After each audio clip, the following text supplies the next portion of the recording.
जय भवानी जय शिवराय. छत्रपती शिवाजी महाराज, राष्ट्रमाता राजमाता जिजाऊ साहेब आणि उज्जैन नरेश महाराजा विक्रमादित्य यांना मुद्रा करून मी शिवव्याख्याता प्राचार्य दादासाहेब कोरेगाव पवार आज धार पवार घराण्यातील एक पराक्रमी वीर सरदार उदाजीराव पवार धार नरेश यांच्याविषयी आपल्यापुढे बोलण्यासाठी उपस्थित आहे. पवार घराण्याची परंपरा खूप उज्ज्वल आहे आणि स्वराज्यासाठी ज्यांनी अनेक वीरांनी बलिदान केलं असं हे परंपरागत घराणं जे शिवकाळापासून ते पानिपतच्या युद्धापर्यंत स्वराज्यासाठी लढत आलं त्यातील एक महान वीर सरदार उदाजीराव पवार. पवारांची प्रसिद्धी खूप मोठी आहे. मला डॉक्टर सदाशिव शिवदे यांचे सुरुवातीला आभार मानले पाहिजेत. ते खरं म्हणजे पवारांचा प्रकाशित इतिहास प्रकाशित करण्याचं काम डॉक्टर साहेबांनी केलं आणि त्यामुळे आम्हाला दिशा मिळाली. आजपर्यंत मी अनेक पवार घराण्याचा इतिहास आपल्यापुढे मांडलेला आहे आणि केवळ मांडलेला आहे असं नाही, तर आम्हाला आमच्या पूर्वजाचा अभिमान आहे की आम्ही या घराण्यामध्ये जन्माला आलो की ज्यांची कुलश्रेष्ठ अशी परंपरा आहे. तेव्हा मी माझ्या परिवारासह माळव्यामध्ये म्हणजे धार, उज्जैन आणि मांडवगड येथे स्वतः जाऊन आलो आणि आपल्या पूर्वजांनी जिथं राज्य स्थापन केलं पुन्हा गादी स्थापित केले तो प्रदेश मी स्वतः जाऊन पाहून आलो. तिथल्या स्मारकांचं दर्शन घेऊन आलो आणि मग आज उदाजीराव पवारांच्या निमित्ताने मला ती आठवण झाली. याचं कारण असं आहे की सरदार उदाजीराव पवार हे शाहू महाराज काळातील एक प्रसिद्ध सरदार होते आणि 400 वर्षापूर्वी गेलेलं आपल्या पूर्वजांचं राज्य म्हणजे 1705 मध्ये अल्लाउद्दीन खिलजीच्या माऱ्यापुढे कोसळलेली अनेक घराणी त्यापैकी परमार पवार घराणं एक होतं आणि या घराण्यातील वीरांनी पुष्कळ या लढाईला तोंड दिलं, परंतु ते अपयशी ठरले आणि त्यानंतर यातील अनेक वीर जे स्वराज्याच्या आणि महाराष्ट्राच्या दिशेने निघाले. त्या साबुसिंग महाराज पवार यांनी सुपे तालुका पारनेर जिल्हा अहमदनगर इथे आपलं ठाणं बसवलं. त्यापूर्वी ते शहाजी महाराजांचे साथीदार होते. पुढे स्वराज्यामध्ये शिवाजी महाराजांचे साथीदार झाले. त्यांचे चिरंजीव पुढे कृष्णाजी पवार महाराजांच्या घोडदळाच्या प्रमुख सरदारापैकी होते आणि अशीच परंपरा थोर परंपरा या पवार घराण्याची अगदी शेवटच्या काळापर्यंत चालू राहिली. त्यापैकी उदाजीराव पवार या पवार घराण्याविषयी गर्वानं असं म्हटलं जातं की जहाँ पवार तह धार, जहाँ पवार तह धार, धार जहाँ परमार तह, बिन पवार नहीं धार, धार बिना परमार नहीं. पवार इज पॉवर असं इंग्लिशमध्ये म्हटलं जातं की जिथं पवार आहे तिथं धार आहे आणि जिथं धार आहे तिथं पवार आहे आणि जिथं धार नसेल तिथं पवार नसतील आणि जिथं धार नसेल तिथं पवारांचं अस्तित्व नाही. अशा प्रकारची एक गौरव उक्ती एका कवीनं लिहिलेली आहे आणि मला एक आनंद वाटतो आज या निमित्ताने की उदाजीराव पवारांनी पुन्हा माळव्यामध्ये आपल्या पूर्वजांची गादी स्थापित केली आणि सरदार उदाजीराव पवार हे धारचे महाराज झाले, धार नरेश झाले. तेव्हा अशा या उदाजीराव पवारांचा इतिहास आपल्या पुढे मांडताना मला एक आठवण येते की सरदार पवार बंधूंनी म्हणजे सगळेच की संभाजीराव पवार, काळोजीराव पवार, रायाजी पवार, केरोजी पवार या पवार बंधूंनी आणि त्यात संभाजी पुत्र उदाजीराव पवारांनी माळव्यामध्ये आपला ध्वज फडकवला. तर ह्या पवारांनी मुळातच 1703 ते 1706 या काळामध्ये पूर्ण माळवा हा अस्थिर करून सोडला होता. औरंगजेबाच्या मृत्यूनंतर आणि राजाराम महाराजांच्या काळात आणि ताराराणीच्या काळात आणि पुढच्या काळामध्ये म्हणजे एकूणच सगळ्या काळामध्ये पडत्या काळामध्ये स्वराज्यनिष्ठ असलेलं धार परमार घराणं किंवा पवार घराणं याचा आम्हाला अभिमान वाटतो. याचं कारण आहे की ते कधीही शत्रूला जाऊन मिळाले नाही. नेहमी स्वराज्यनिष्ठ राहिले आणि स्वराज्याच्या बाजूने ते लढत राहिले. आणि अशा प्रकारे यांनी का पराक्रम केला. काळोजी पवार आणि संभाजी पवारांचं नाव ऐकलं की शत्रू सायरा वैरा पळत सुटायचा. मोगल सुभेदार थरथरा कापायचे. आणि उदाजीराव पवारांच्या बद्दल असं म्हटलं जातं की जिधर उदा उधर खुदा.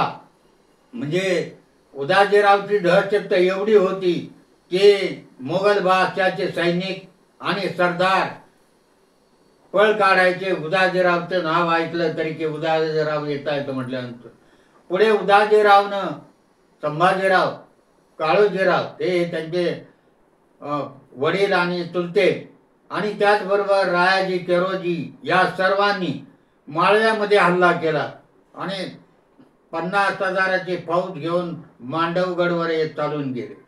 किल्लेदार नवाजी खान हा पळून गेला किल्ला सोडून मांडवगडचा आणि माळव्यामध्ये धार पवार घराण्याचा अंमल सुरू झाला.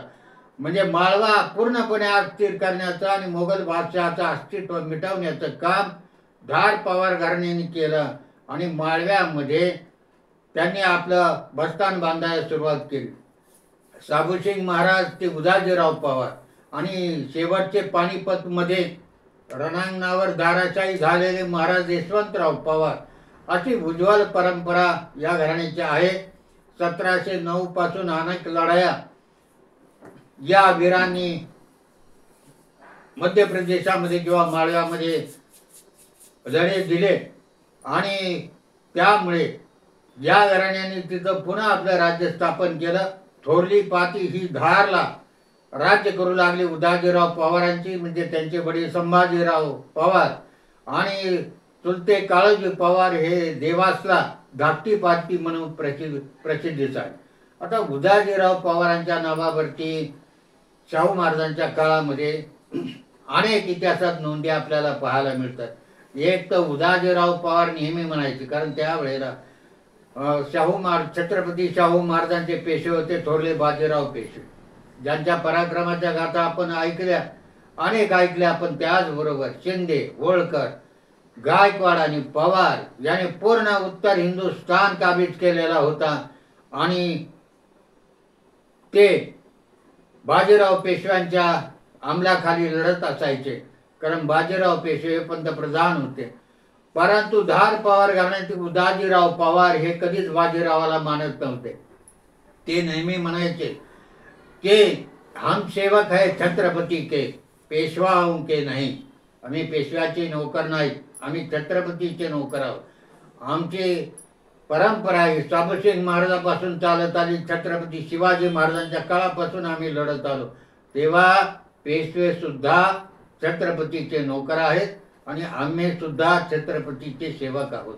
अशा प्रकारे इसवी सन 1724 ते 1728 माळवा व गुजरात प्रांतावरती उदाजीराव पवारांनी आणि इतर पवार बंधूंनी अनेक स्वाऱ्या केल्या आणि माळव्यातील उदाजीराव पवारांनी चापानेर किल्ला जिंकला. म्हणून छत्रपती शाहू महाराजांनी माळवा, गुजरात, नेमाळ, खानदेश, सेंदवाडा, काठेवाड, मेवाड, मारवाड, सौराष्ट्र, खेतीवाडा, कच्छ, सिंध इत्यादी भागाचा मोकाशा वसूल करण्याचा अधिकार उदाजीराव पवारांना दिला. अर्थात मी एवढी नावं वाचली की संपूर्ण राजस्थान आणि मध्य प्रदेशातला हा प्रदेश आहे. गुजरात आहे, राजस्थान आहे, माळवा म्हणजे मध्य प्रदेश आहे. एवढ्या भागावरती अंमल बसवण्याचं काम उदाजीराव पवारांनी केलं ही सामान्य गोष्ट नाही. इसवी सन 1728 मध्ये माळव्यामध्ये बादशाही सुभेदार दया बहादूरचा पराभव हा उदाजीराव पवारांनी केला आणि इसवी सन 1734 मध्ये सिद्दी अंबर अफगाणीचा पराभवही उदाजीराव पवारांनी केला. तेव्हा अशा प्रकारे उदाजीराव पवारांच्या पराक्रमाची गाथा ही दिवसेंदिवस चालत होती आणि शेवटपर्यंत मराठशाहीमध्ये त्यांच्या जीवात जीव असेपर्यंत छत्रपतीच्या गादीचं रक्षण करण्याचं काम उदाजीराव पवारांनी केलं. आपल्याला माहिती आहे की दाभाड्यांच्या बाजूनी जेव्हा ढबईचं युद्ध झालं, बाजीराव पेशवे आणि सरदार दाभाडे यांच्यात वाद निर्माण झाला, सेनापती दाभाडे, तेव्हा त्र्यंबकराव दाभाडेच्या बाजूनी गायकवाड आणि स्वतः उदाजीराव पवार लढले. अर्थात त्या युद्धामध्ये जरी या दाभाड्यांचा पराभव झाला, दाभाडे मारले गेले, तरी सुद्धा ते पेशव्यांना अंकित राहिले नाहीत, पेशव्यांच्या विरोधातच जात होते. अशा प्रकारचा एक दैदिप्यमान वीर म्हणून सरदार उदाजीराव पवार यांचं नाव घेतलं जातं. छत्रपती शाहू महाराजांचे गुरु ज्यांनी ब्रह्मेंद्र स्वामी त्यांनी जी 2 पत्र छत्रपती शाहू महाराजांनी लिहिली, पत्र क्रमांक 3, पत्र क्रमांक 5, याच्यामध्ये उदाजीराव पवारांचा एवढा मोठा गौरव केलेला आहे की तो गौरव वाचल्यानंतर अभिमानानं आमची छाती भरून येते. क्षत्रिय कुलावतच रणधीर उदाराम पवार असा एका पत्रामध्ये उल्लेख आहे. मायना असा प्रकारचा त्या पत्रातला आहे. आणि दुसऱ्या पत्रामध्ये सहस्रायू चिरंजीवी रणधीर रणशूर अर्जुन तुल्य उदाजी पवार असा मायना लिहिलेला आहे. तेव्हा अशा प्रकारचा एक गौरवशाली इतिहास जसा पवार घराण्याचा आहे, तसाच उदाजीराव पवारांच्या कारकिर्दीनं माळव्यामध्ये मराठ्यांचा आणि पर्यायाने पवार घराण्याचा, ज्यांनी आपलं राज्य पूर्वी गेलं होतं, धार नरेश भोज राजा, जो अतिशय पराक्रमी आणि विद्यासंपन्न राजा होता, अनेक कलावंत कवी त्यांच्या दरबारी होते, अशा पूर्वजांची गादी पुन्हा स्थापित करण्याचं काम उदाजीराव पवारांनी केलं.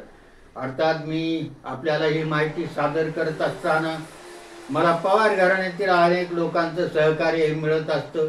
कट्टरधार पवार घराण्याचे संस्थापक अध्यक्ष प्रवीण पवार साहेब आणि महेश पवार यांनी मला या संबंधी हे व्याख्यान देण्यासाठी प्रेरणा दिली आणि काही माहिती त्यांच्याकडून मला मिळाल्यामुळे मला ते आपल्या पुढे सादर करताना अधिक सोपे गेले आणि सहजपणे आपल्या पुढेही मांडतात.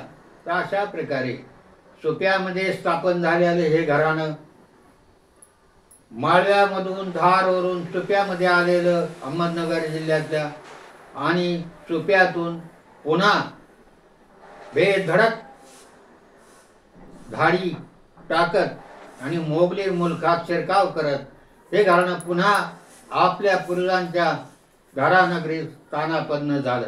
उदाजीराव पवारांच्या विषयी असं म्हटलं जातं की अत्यंत धाडसी, शूर आणि कष्ट करण्याची खूप मोठी ताकद या ग्रस्तामध्ये होती. तेव्हा आपल्या पूर्वजांचा उज्ज्वल इतिहास त्यांनी पाहिलेला होता आणि मला त्या निमित्ताने असं म्हणावंसं वाटतं, या घरांमध्ये जे वीर होऊन गेले ते खरंच क्षत्रिय बाणायचे होते. बरस 18 छत्री जीवे कायर जीवे बरस आधार, अशी थोर परंपरा या घराण्याची होती की क्षत्रियाला आयुष्य नसतं. क्षत्रिय 18व्या वर्षी जरी लढत मेला तरी तो क्षत्रियच असतो आणि कायर 1000 वर्ष जगला तरी तो कायरच असतो, त्याच्यातून कोणत्याही प्रकारचं कार्य होत नाही. तेव्हा या निमित्तानं सरदार उदाजीराव पवार यांची गौरव गाताना मला खूप अभिमान वाटला. त्यांच्या स्मृतीला विनम्र अभिवादन करतो आणि मानाचा मुजरा करून थांबतो. जय हिंद, जय महाराष्ट्र.